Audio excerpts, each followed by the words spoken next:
Kami mengucapkan terima kasih atas kedatangannya Bapak Ibu di acara sosialisasi budaya positif.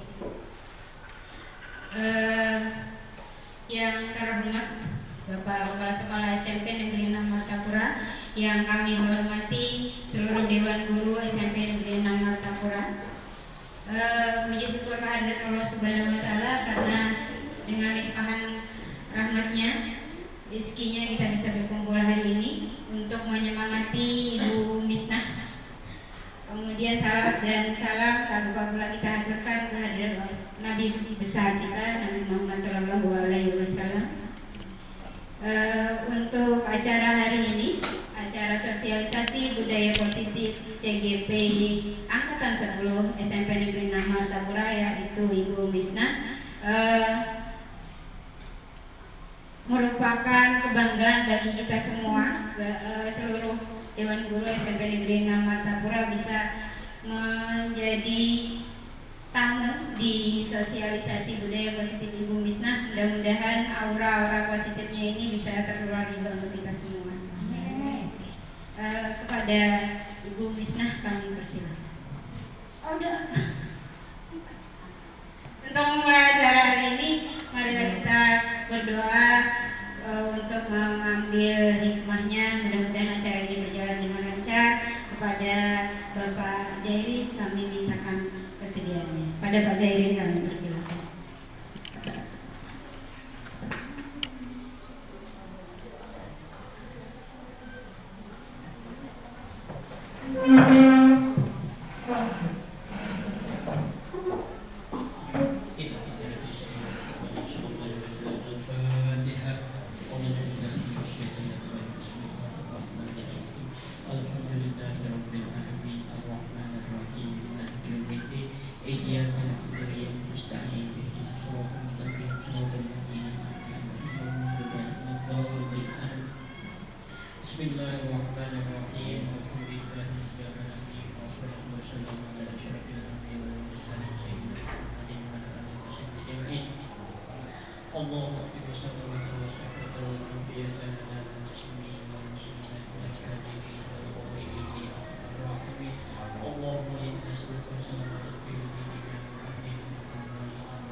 Rabbana atina fid dunya hasanah wa fil akhirati hasanah wa qina adzabannar. Wassallallahu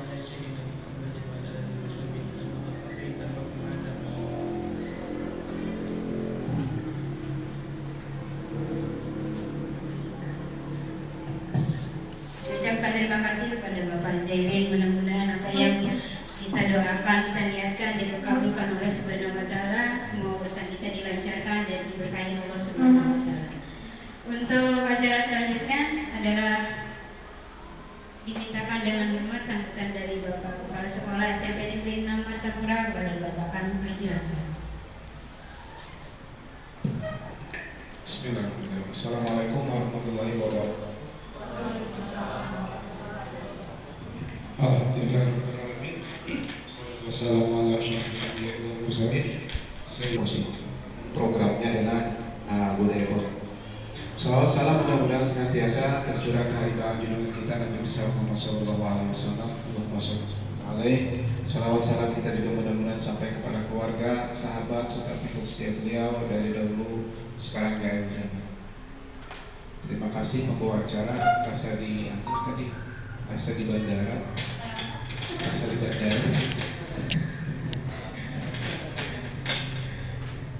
Baik, Bapak Ibu sekalian yang berbahagia, hari ini kita akan menghadiri dan mendengarkan program yang nanti akan disampaikan Mista dalam rangka program calon guru penggerak di angkatan ke-10 ini.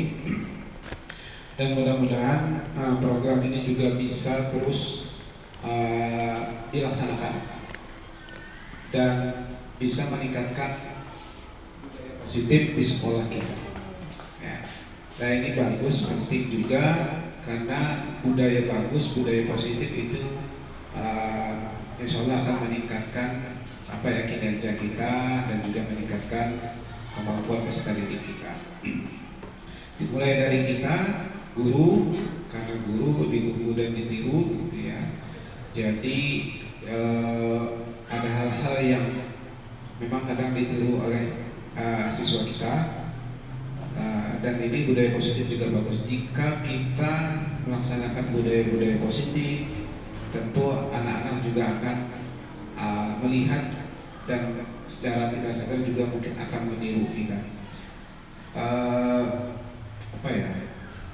Mengajak dengan ucapan itu mungkin tidak banyak dampaknya, tetapi begitu mengajak dengan kegiatan, dengan hal-hal yang dilakukan, maka itu lebih banyak manfaatnya. Dan jika kedua-duanya mungkin tidak akan lebih banyak lagi, karena sejalan antara perbuatan dengan perkataan. Kalau Pak Jairin mungkin sudah hafal ayat di satu Al-Quran bahwa dikutuk atau dilaknat begitu ya oleh Allah Subhanahu Wa Taala orang yang hanya bisa mengatakan saja tetapi tidak bisa melaksanakan. Ya, mudah-mudahan ini kita bisa melaksanakan, kita juga bisa mengatakannya. Ya, bagus. Mudah-mudahan juga ini langkah Bu Misnah juga diikuti. Saat ini masih dibuka pendaftaran angkatan 11 ya. Bu Maya sudah belum ya? Jadi belum bisa mendaftar ya, belum ada pembukaan. Yang lain karena tidak dibatasi juga. Kalau kemarin kan balita ya, bawah 50 tahun. Sekarang tidak dibatasi lagi.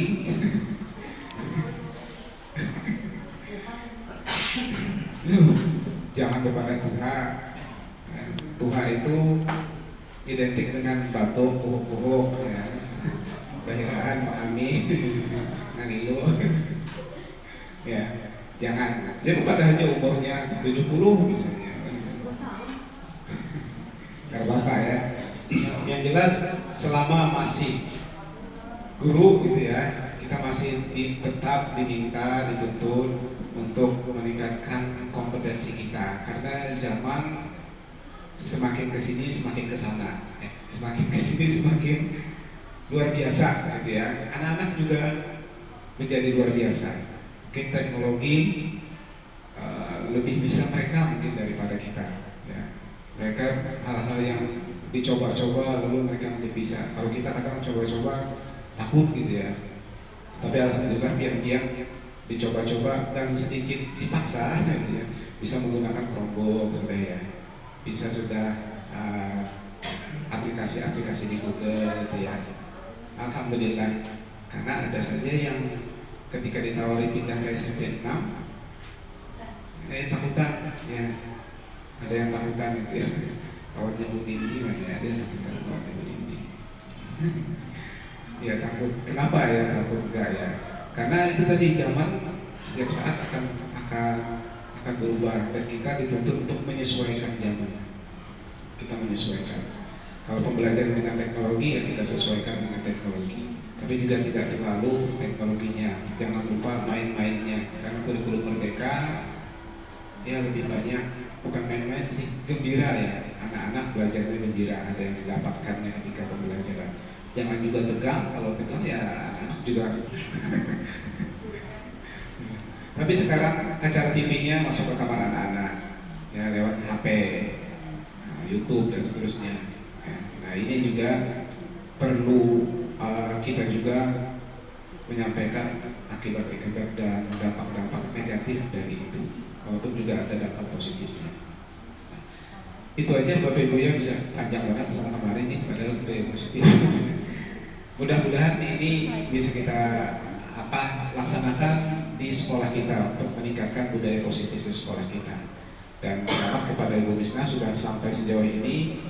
Jangan mudah-mudahan terus sampai C-nya hilang, dan yang belum ada C-nya mudah-mudahan iya diikuti supaya C. Dan jangan berpikir dulu ketika dia sudah GP guru penggerak dapat sertifikat, takut ditaruh sini taruh sana kepala pasar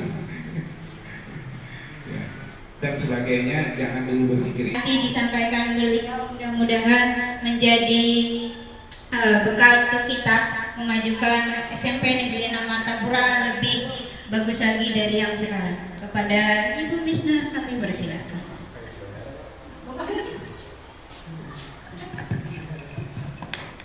Ya, Assalamualaikum warahmatullahi wabarakatuh. Selamat siang Bapak Ibu. Saya ucapkan udah semangat ini. Selamat siang Bapak Ibu. Ya, terima kasih. Ya, saya ucapkan terima kasih atas waktu yang telah diberikan kepada saya untuk menyampaikan tentang sosialisasi budaya positif.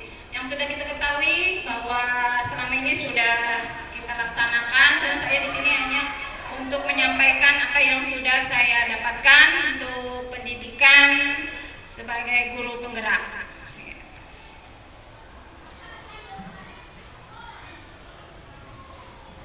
Baik, sosialisasi modul 1.4 itu tentang budaya positif.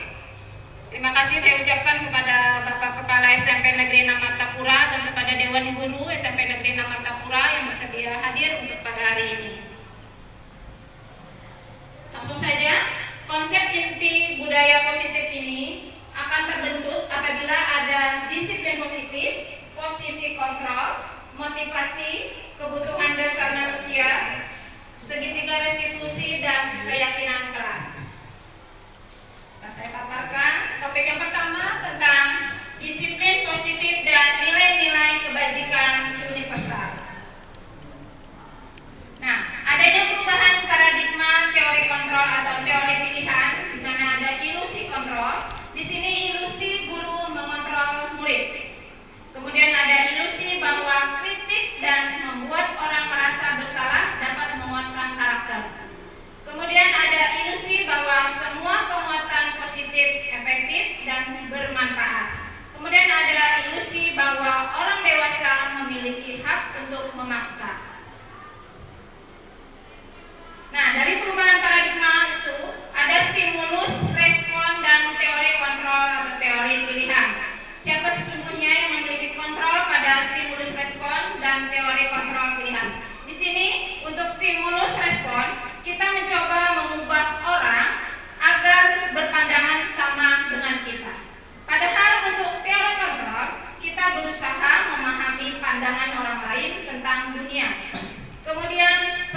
Kemudian yang terakhir, model berpikir menang atau kalah untuk stimulus respon, sedangkan untuk terror control itu model berpikir menang-menang. Nah, di sini akan maksud tentang makna disiplin. Disiplin berasal dari kata disiplina, yang artinya belajar. Makna asal dari kata ini berkonotasi dengan disiplin diri dari murid-murid Socrates dan Plato. Disiplin diri membuat orang menggali potensinya menuju sebuah tujuan apa yang dia hargai. Namun dalam budaya kita, makna kata disiplin telah berubah menjadi sesuatu yang dilakukan seseorang pada orang lain untuk mendapatkan kepatuhan. Kecenderungan umum adalah menghubungkan kata disiplin dengan ketidaknyamanan, bukan dengan apa yang kita hargai atau pencapaian suatu tujuan mulia. Nilai-nilai kebajikan universal di sini adalah sifat-sifat positif manusia yang merupakan tujuan mulia yang ingin dicapai setiap individu. Nilai-nilai tersebut bersifat universal dan lintas bahasa, suku, bangsa, agama maupun latar belakang. Setiap perilaku atau perbuatan yang diyakini seseorang, maka motivasi intrinsiknya akan terbangun, sehingga menggerakkan motivasi dari dalam untuk dapat mencapai tujuan mulia yang diinginkan oleh Dian Gosen 1998. Nilai-nilai kebajikan yang ingin dicapai oleh setiap anak Indonesia kita kenal dengan profil pelajar Pancasila, yaitu terdiri dari beriman, bertakwa kepada Tuhan Yang Maha Esa dan berakhlak mulia, mandiri, bernalar kritis, berkepribadian global, bergotong royong, dan kreatif. Ini sudah kita laksanakan ya Bapak Ibu.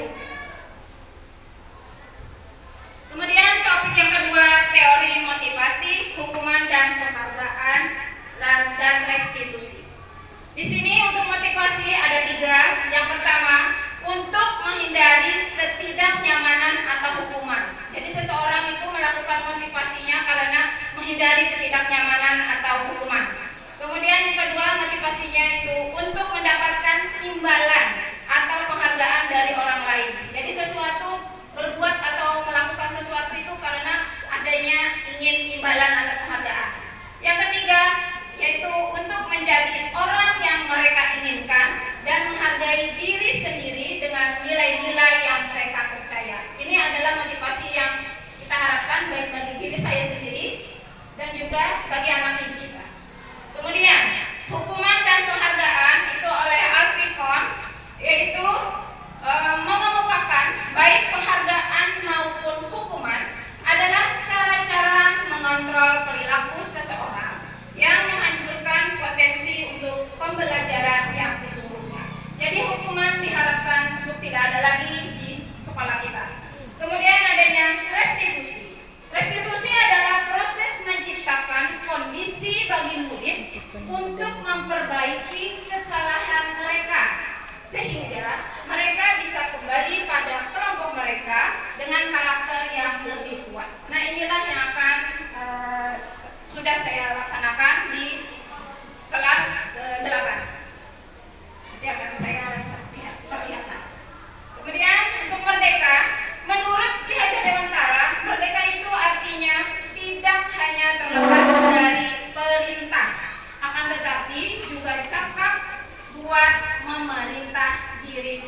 tidak akan tepat apabila dia hanya menginginkan penghargaan dari gurunya.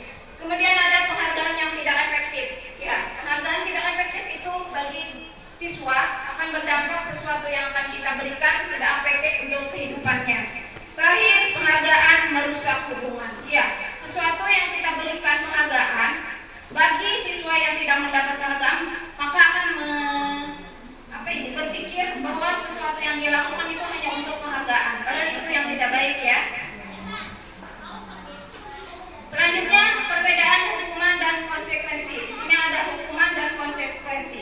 Di sini hukuman yaitu adalah sesuatu yang menyakitkan harus terjadi, sedangkan konsekuensi itu sesuatu yang harus terjadi. Kemudian membuat anak sakit atau fisik maupun hati untuk jangka waktu lama. Itu apabila kita memberikan dampak hukuman kepada siswa. Kalau konsekuensinya itu membuat anak merasa tidak nyaman dalam jangka waktu pendek. Hukuman itu menyebabkan anak membenci atas kedisiplinan. Padahal itu yang baik bagi mereka. Tapi karena kita melakukan sesuatu berdampak hukuman, maka mereka menganggap bahwa hukuman itu akan dibenci mereka. Untuk konsekuensi itu anak akan menghargai disiplin. Kemudian hukuman itu adalah suatu paksaan, sedangkan konsekuensi itu adalah stimulus atau ada tanggapan dari yang sudah mereka lakukan. Kemudian mendorong anak menyakiti diri sendiri itu untuk dampak dari hukuman. Kemudian konsekuensi itu mendorong anak agar mudah menyesuaikan diri terhadap apa yang sudah mereka lakukan. Untuk hukuman itu konsep diri yang buruk dan konsekuensi itu konsep diri yang baik. Kemudian untuk hukuman anak belajar untuk menyembunyikan kesalahan karena dia takut untuk dihukum. Kemudian untuk konsekuensi anak belajar untuk mematuhi peraturan yang sudah ada.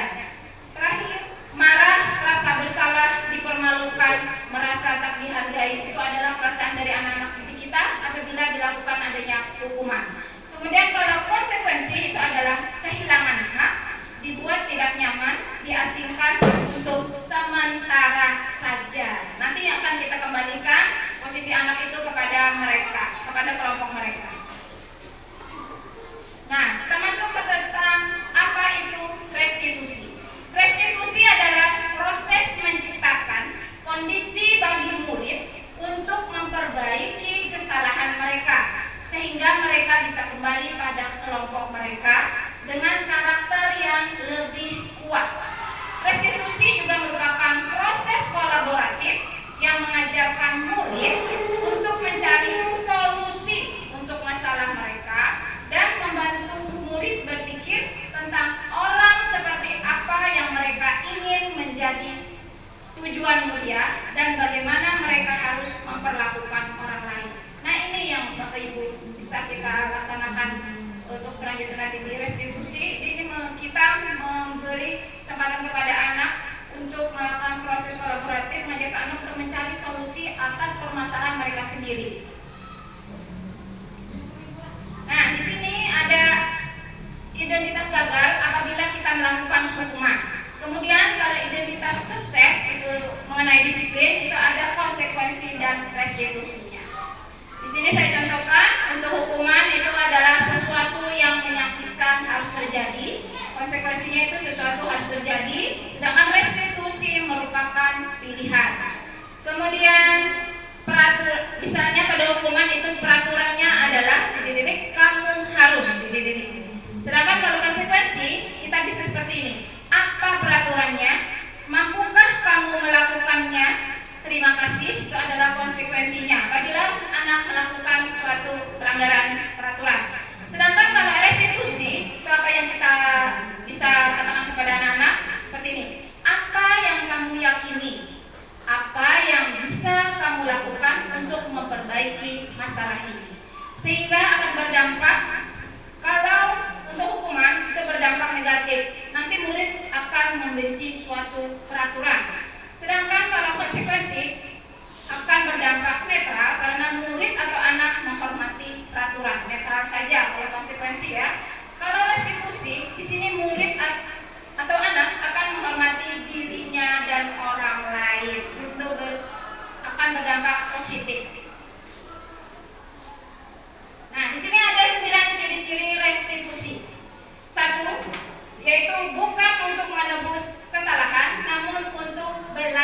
belajar dari kesalahan. Yang kedua, itu sebagai memperbaiki hubungan. Ketiga, sebagai tawaran, bukan paksaan. Keempat, restitusi menuntun untuk melihat ke dalam diri anak. 5. Restitusi mencari kebutuhan dasar yang mendasari tindakan yang dilakukan oleh anak. Keenam, restitusi diri adalah cara yang paling baik. 7. Restitusi fokus pada karakter bukan tindakan. 8. Restitusi fokus pada solusi. 9. Restitusi mengembalikan murid yang berbuat salah pada kelompoknya. Topik yang ketiga selanjutnya yaitu keyakinan kelas. Nah, di sini keyakinan kelas berasal dari peraturan-peraturan kelas yang sudah ada di setiap kelas. Kemudian setelah itu ditentukan bagaimana yang terbaiknya sehingga tersimpullah jadi keyakinan kelas. Setelah itu apabila keyakinan kelas ini sudah terbentuk dengan baik, akan berdampak adanya lingkungan positif di sekolah kita, sehingga apabila kebiasaan-kebiasaan itu akan dilakukan terus-menerus, maka menjadi budaya positif di sekolah kita. Nah, dalam rangka menciptakan lingkungan positif, salah satu strategi yang perlu dilakukan adalah penerapan disiplin di sekolah kita. Tujuan dari disiplin positif adalah menanamkan motivasi pada murid-murid kita, yaitu untuk menjadi orang yang mereka inginkan dan menghargai diri sendiri dengan nilai-nilai yang mereka percaya. Adanya berkolaborasi untuk menyusun keyakinan kelas. Tidak bisa ibu-ibu atau bapak-bapak untuk melakukan sendiri, maka harus adanya kolaborasi di antara kita semua ya. Di sini dengan adanya disiplin positif dan nilai-nilai kebajikan yang menjadi landasannya, guru bersama siswa menyusun keyakinan kelas untuk mendukung tercapainya visi, misi dan tujuan sekolah. Di sini salah satunya contohnya adalah peduli terhadap lingkungan, kemudian ada mandiri, kemudian menghormati sesama, kemudian terakhir adanya disiplin waktu. Topik selanjutnya adalah kebutuhan dasar manusia. Nah, kebutuhan dasar manusia ini yang ada 5 di sini ya. Yang pertama adalah bertahan hidup. Ya, setiap manusia pasti ingin bertahan hidup, ya. Kemudian selanjutnya adanya kasih sayang dan rasa diterima. Memang ini harus ada rasa kasih sayang dan rasa diterima. Kemudian ada kebutuhan penguasaan terhadap sesuatu. Selanjutnya adanya kebebasan dan yang terakhir adanya kesenangan. Inilah dasar yang biasanya anak-anak kita lakukan. Nah, kebutuhan dasar manusia ini sebagai pendidik kita harus meyakini segala perilaku yang dilakukan oleh siswa karena mereka memiliki tujuan untuk memenuhi kebutuhan dasarnya. Dan apabila mereka melakukan pelanggaran atau bertentangan dengan keyakinan kelas atau sekolah, itu karena kebutuhan dasarnya tidak terpenuhi. Sehingga kita perlu merasakan apa yang siswa inginkan, sesuatu kebutuhan mereka dari 5 dasar tadi ya, dari 5 kebutuhan dasar manusia. Selanjutnya topik 5 posisi kontrol. Di sini 5 posisi kontrol, yaitu yang pertama adalah sebagai pembuku, kedua sebagai pembuat merasa bersalah, ketiga sebagai teman, keempat sebagai pemantau, dan terakhir sebagai manajer. Dan diharapkan bagi semua guru kita akan merasakan tentang manajer sebagai manajer. Di sini 5 posisi kontrol, ada motivasi, identitas gagalnya, kontrol dari luar, bisa untuk menghindari hukuman, kemudian identitas berhasil atau sukses kontrol dari luar, kemudian identitas berhasil atau sukses sebagai kontrol diri. Saya akan bacakan tentang yang manajer, yaitu menghargai diri sendiri, yaitu guru berbuat, yaitu mengajukan pertanyaan-pertanyaan. Kemudian guru berkata, apa yang kita yakini, apa yang bisa kau kerjakan untuk memperbaiki masalah ini. Itu adalah kita bertindak sebagai manajer. Kemudian hasil yang akan dia sampaikan adalah menguatkan pribadi anak tersebut. Selanjutnya kaitan dengan dunia berkualitas, yaitu murid meletakkan dirinya sebagai individu yang positif dalam dunia berkualitas. Terakhir, murid berkata, bagaimana caranya saya bisa memperbaiki keadaan. Apabila murid seperti itu, berarti mereka ingin berubah. Ya, melakukan sesuatu yang baik atas kesalahan yang mereka lakukan. Dan dampak pada murid itu untuk manajer itu mengevaluasi diri, bagaimana cara memperbaiki diri. Karena anak-anak murid ini kan menjadi bekal, menjadi pelajar bagi masa depan. Karena mereka adalah penerus dari kita. Ya. Jadi kita harapkan untuk sebagai guru, sebagai manajer, penghukum, pembuat merasa bersalah, teman atau pemantau itu mungkin sudah pernah kita lakukan. Saya merasa sendiri juga pernah melakukannya, tapi saya akan berusaha untuk melanjutkan bagaimana kita sebagai posisi manajer. Selanjutnya topik segitiga restitusi. Nah, di sini segitiga restitusi dimulai dari yang paling bawah, yaitu menstabilkan identitas. Yaitu setiap orang pasti pernah melakukan kesalahan. Kemudian kamu bukan satu-satunya yang pernah melakukan ini. Itu bagi kita untuk anak-anak didik kita stabilkan dulu identitasnya. Kemudian validasi kebutuhan, yaitu kamu tentu punya alasan mengapa melakukan itu. Itu adalah memvalidasi kebutuhannya. Adakah cara yang lebih efektif untuk mendapatkan apa yang kamu butuhkan? Kemudian yang terakhir yaitu menanyakan keyakinan. Menanyakan keyakinan yaitu nilai-nilai apa yang telah kita sepakati. Seperti nilai-nilai kebajikan yang sudah disampaikan tadi, yaitu profil pelajar Pancasila. Kemudian kamu ingin menjadi orang yang seperti apa. Jadi apa yang mereka yakini sekarang itu akan berdampak bagi masa depan mereka. Nah, di sini ada intervensi 30 detik untuk pemantau dan manajer. Yaitu yang bisa kita lakukan yaitu apakah kamu ingin berbuat lebih baik? Kemudian apakah saat ini kamu sedang menjadi orang yang sedang kamu inginkan? Kemudian apakah kamu bisa mengubah kegiatan atau perilaku kamu saat ini menjadi sikap yang lebih membantu? Nah, ini bisa kita sampaikan kepada anak-anak didik kita apabila kita sebagai pemantau atau manajer. Kemudian apakah wajar membuat kesalahan? Bisakah kita memperbaikinya? Kemudian apa yang kamu lakukan saat ini sesuai atau oke? Kapan kamu siap untuk mulai memperbaiki diri? Peraturannya apa? Kita tanyakan kepada anak didik kita. Kemudian sepertinya kamu punya masalah, saya bisa bantu. Nah, kita sebagai teman guru di sini ya. Kemudian saat ini kamu seharusnya berbuat apa? Jadi mereka bisa berpikir sejenak selama 30 detik bagaimana. Kita beri waktu, jangan dicecar terus-menerus, tapi diberi waktu mereka untuk berpikir. Kemudian apakah saya bisa bantu kamu agar dapat segera mulai untuk memperbaiki diri? Apakah tugas kamu saat ini? Yang terakhir, bagaimana kamu ingin diperlakukan pada kegiatan ini? Bisakah kamu melakukannya? Apa yang kamu inginkan terhadap peraturan yang ada?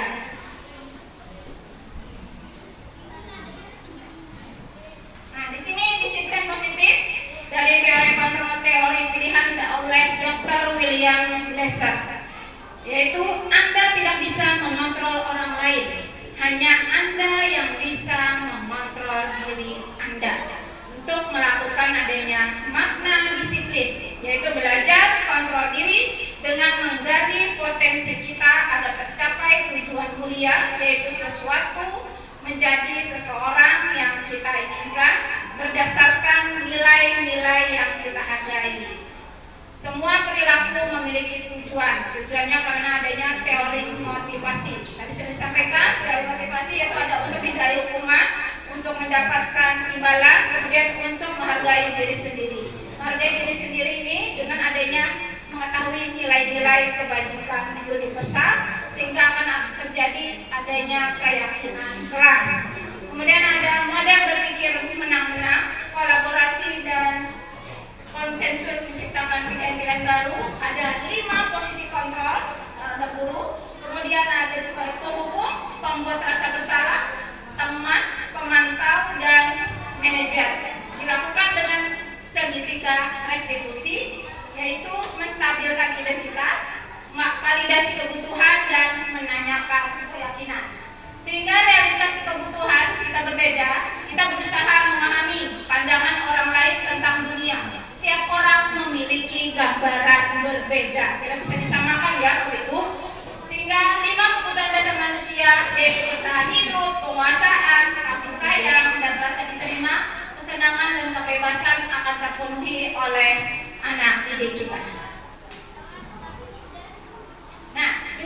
yang sudah dilaksanakan seperti setiap hari ya, kita 6 hari kerja.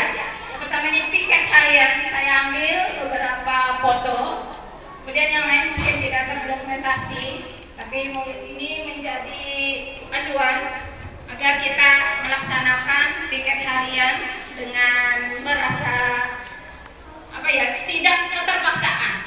Tetapi di sini kita menyambut anak didik kita, bagaimana mereka di rumah lalu sampai di sekolah dengan bahagia jika di sekolah ini menyenangkan.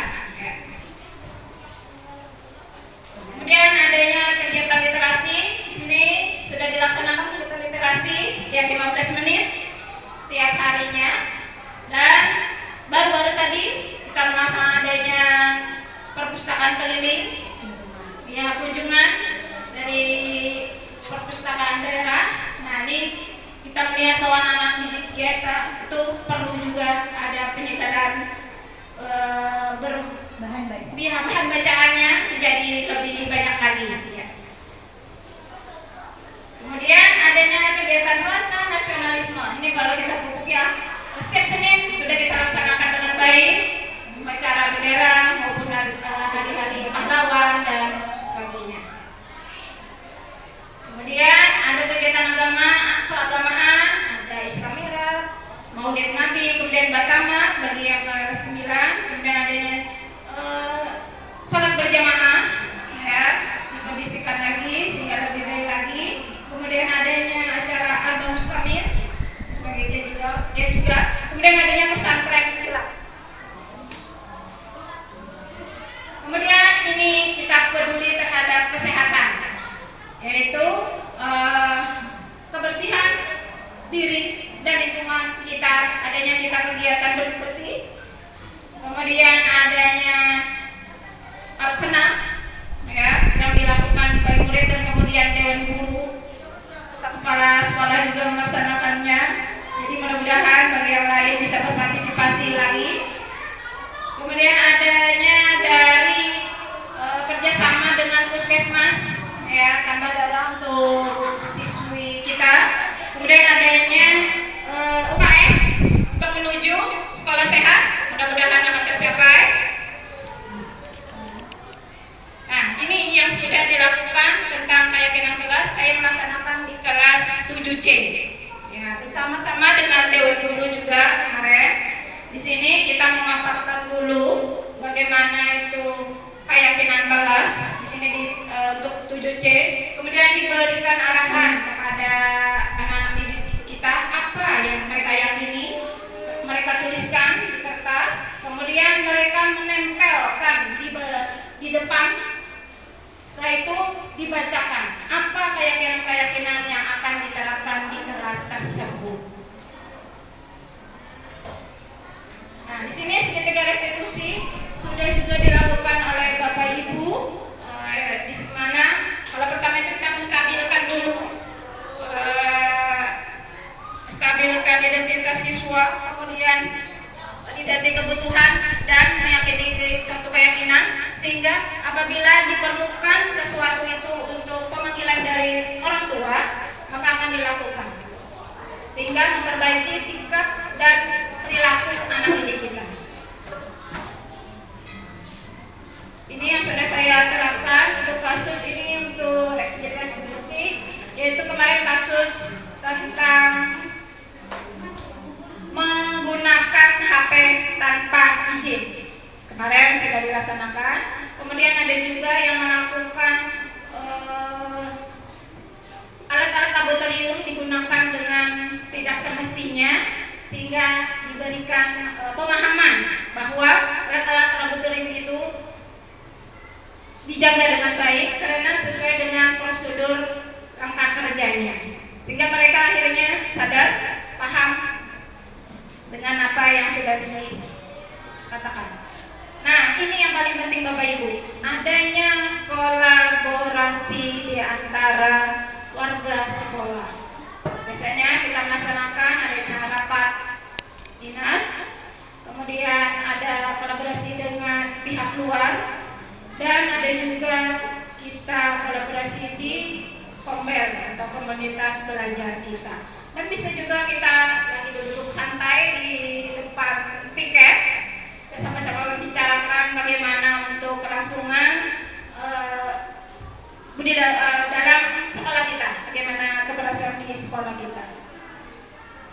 Nah, ini respon murid dari segitiga restitusi. Bisa saya sampaikan. Ini refleksi keyakinan kelas. Ya. Untuk itu sebelum kita refleksi mungkin ada pertanyaan oleh Ibu Misnah, baru nanti sesi berikutnya 2 pertanyaan. Kepada seluruh Bapak dan Ibu, silakan untuk merespon apa yang sudah dipaparkan oleh Ibu Misnah. Ada yang ditanyakan Bapak Ibu?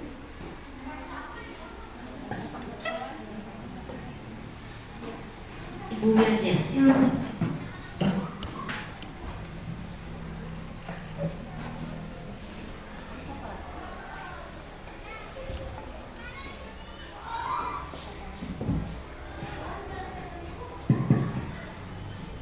Terima kasih atas kesempatannya. Banyak hal yang kita dapat dari apa yang disosialisasikan oleh Ibu Misnah tadi mengenai budaya positif. Dan memang budaya positif ini sangat baik ya apabila bisa kita terapkan, terutama mengenai segitiga restitusi tadi. Karena di segitiga restitusi itu kalau tidak salah tangkap tadi, bahwa di sana kita membawa siswa untuk menyadari apa yang dilakukannya sehingga dia bisa memperbaiki diri tanpa kita paksakan. Seperti itu Bu Misnah. Iya. Nah, tadi Bu Misnah sudah mempraktekannya dan alhamdulillah katanya berhasil. Yang ingin saya tanyakan, kadang-kadang kita agak dilema ya. Ada siswa kadang-kadang kita melaksanakan segitiga restitusi, tapi tanggapan siswa yang lain atau peserta didik yang lain menganggap kita hanya membiarkan, seperti pembiaran pada saat siswa melakukan kesalahan, tapi kita tidak memberikan hukuman. Lalu peserta didik yang lain menganggap kita membiarkan mereka melakukan kesalahan. Nah, bagaimana cara kita mengatasi hal tersebut supaya jangan sampai ada tanggapan peserta didik yang lain bahwa itu sebuah pembiaran dari seorang guru. Terima kasih.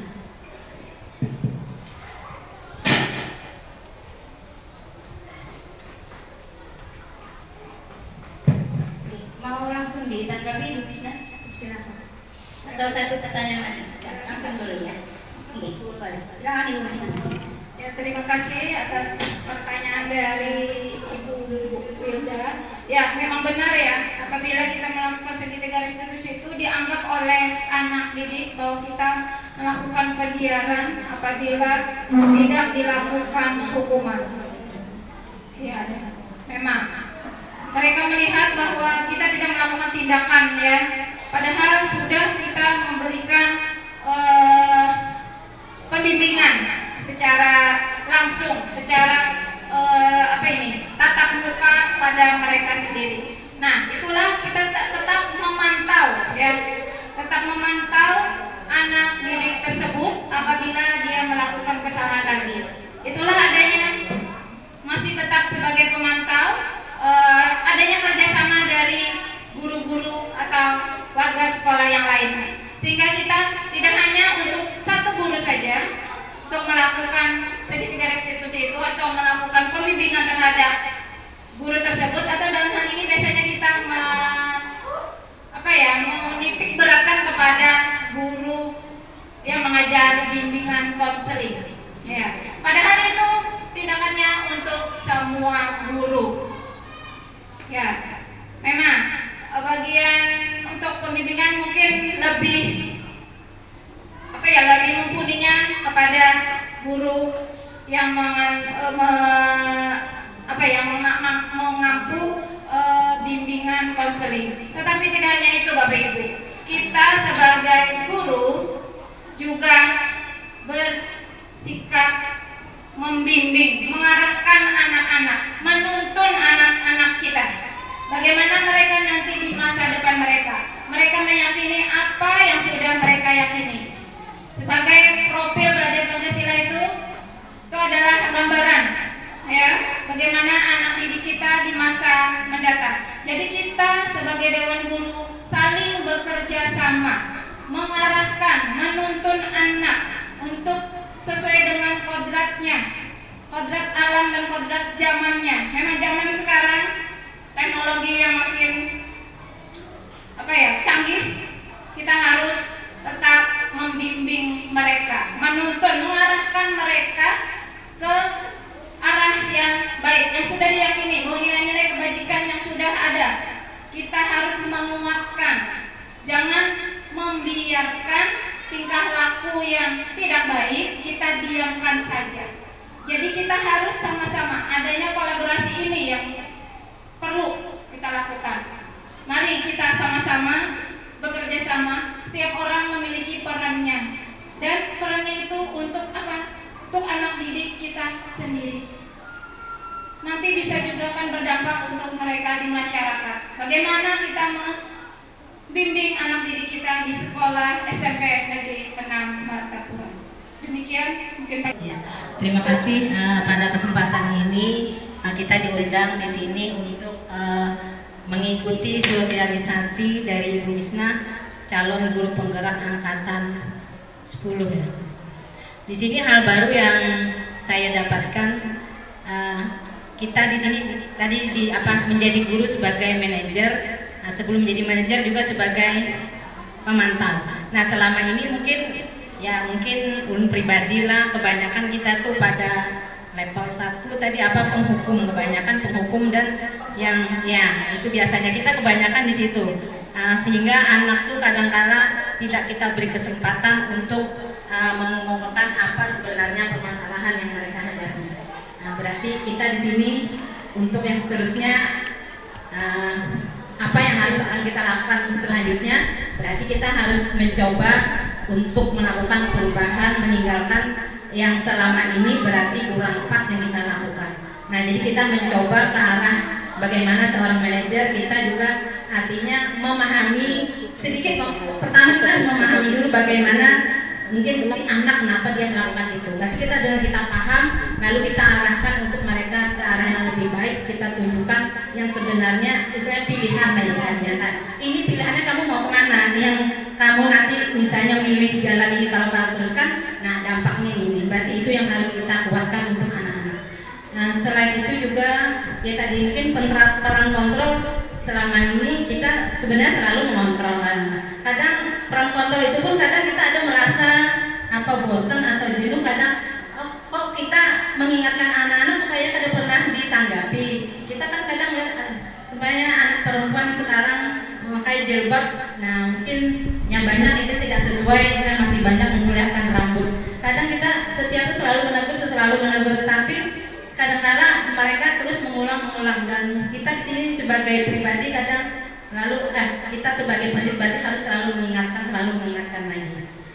Itulah mungkin yang refleksi bisa sampaikan. Yang penting mungkin di sini bagi ulun pribadi berarti kita akan istilahnya mencoba untuk melakukan apa yang sudah disampaikan, dan juga mungkin teman-teman yang lain kita harus lebih peduli lagi terhadap anak didik kita. Kita semua sama-sama. Kita jangan merasa mohon maaf kita tidak ada di sini mungkin honor, guru kontrak atau guru P3K, PNS. Kita semua misalnya sama di sini sebagai pendidik. Kita masalah yang itu kan hanya masalah penggajian atau dari mana sumbernya aja. Jadi status kita sama sih. Kita punya hak yang sama, artinya membimbing anak kita ke arah yang lebih baik, dan mudah-mudahan apa yang kita harapkan sekolah kita ke depannya bisa lebih baik lagi, dan disiplin kita bisa tercipta dengan baik. Mungkin itu refleksi dari saya. Assalamualaikum warahmatullahi wabarakatuh. Kasih plus dulu buat Bu Jumi.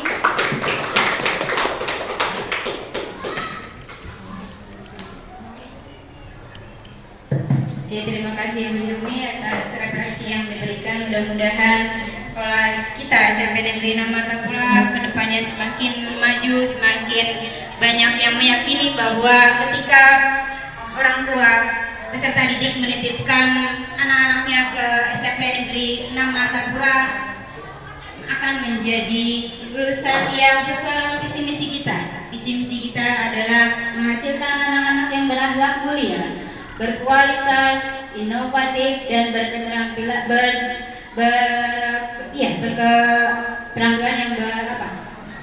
yang berwawasan lingkungan. Itu deh. Yang di garis bawah ini kenapa di depan itu berakhlak mulia? Berarti akhlaknya yang kita baguskan, Ibu, Bapak Ibu. Oke, mungkin itu saja Ibu Misna. Oke. Ada lagi tambah?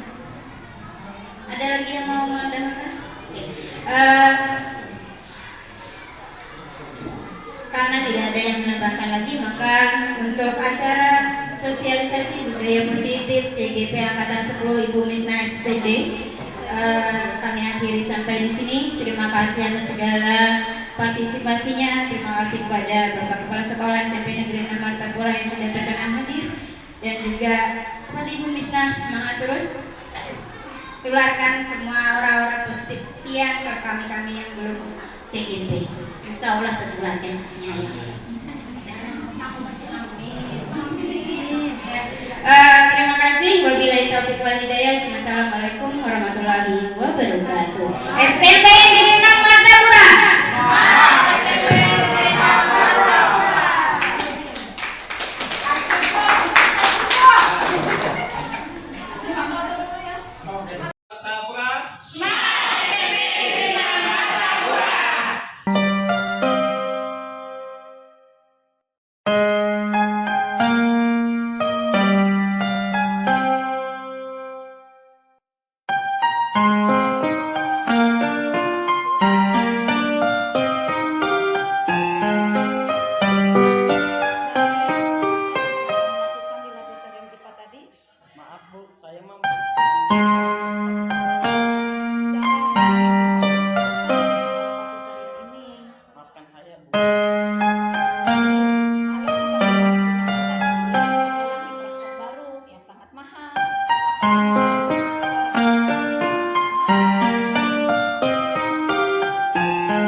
Assalamualaikum warahmatullahi wabarakatuh. Perasaan saya setelah melaksanakan praktik segitiga restitusi, senang dan belajar bertanggung jawab terhadap suatu kesalahan yang saya lakukan. Terima kasih kepada Bu Misnah telah mengajarkan kami segitiga restitusi. Saya merasa lega. Sekian dari saya. Wassalamualaikum warahmatullahi wabarakatuh. Assalamualaikum warahmatullahi wabarakatuh. Perasaan saya setelah melaksanakan praktik segitiga restitusi, senang sekali dan belajar bagaimana berkomunikasi lebih baik dengan guru di masa mendatang. Terima kasih kepada Bu Misnah telah mengajarkan kami segitiga restitusi. Saya merasa lega. Sekian refleksi dari saya. Wassalamualaikum warahmatullahi wabarakatuh. Assalamualaikum, perkenalkan nama saya Adelia Safera Zahra dari kelas 7C SMP Negeri 6 Martapura. Perasaan saya setelah melaksanakan keyakinan kelas sangat senang dan kelas kami menjadi kelas yang menyenangkan. Terima kasih kepada Ibu Misnah yang sudah melaksanakan keyakinan kelas di kelas kami. Assalamualaikum warahmatullahi wabarakatuh. Assalamualaikum warahmatullahi wabarakatuh. Nama saya adalah Amanul Rahman, kelas 7C, SMP Negeri 6 Martapura. Perasaan saya telah melaksanakan keyakinan kelas sangat senang dan kelas kami menjadi kelas yang menyenangkan. Terima kasih kepada Ibu Misnah yang sudah melaksanakan keyakinan kelas di kelas kami. Wassalamualaikum warahmatullahi wabarakatuh.